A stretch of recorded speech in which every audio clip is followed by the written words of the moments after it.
The question is describe the limits of investment in service enterprise as per MSMED act 2006। तो अगर हम बात करें limit of investment in service enterprise की as per MSMED act 2006, तो service industries में classification होता है on the basis of investment in equipments, right.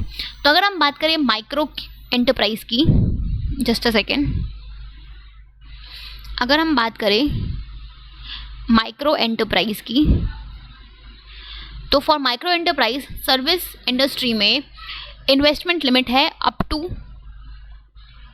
10 lakh rupees,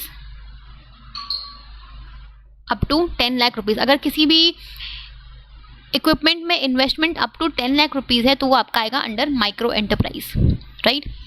then comes the small enterprise.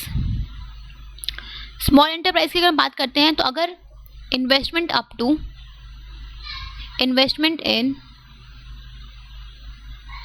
investment is more than 10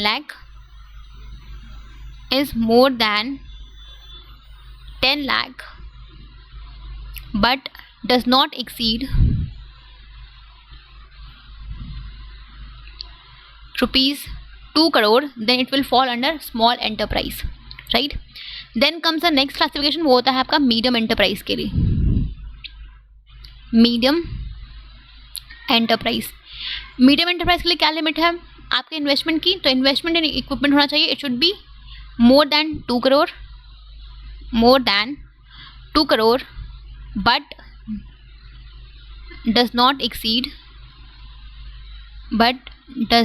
exceed rupees 5 crore, ठीक है। तो अगर investment in equipment more than 2 crore and up to 5 crore है तो वो आपका आएगा मीडियम एंटरप्राइज में।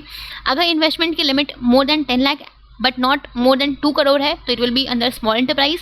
अगर investment in equipments up to rupees 10 lakh है तो it will be classified as micro enterprise, ठीक है। तो this is done on the basis of investment in equipments, ठीक है। तो this is how MSMED act के अंदर सर्विस एंटरप्राइज को क्लासिफाई किया गया है based on the investment in equipment, ठीक है। ओके।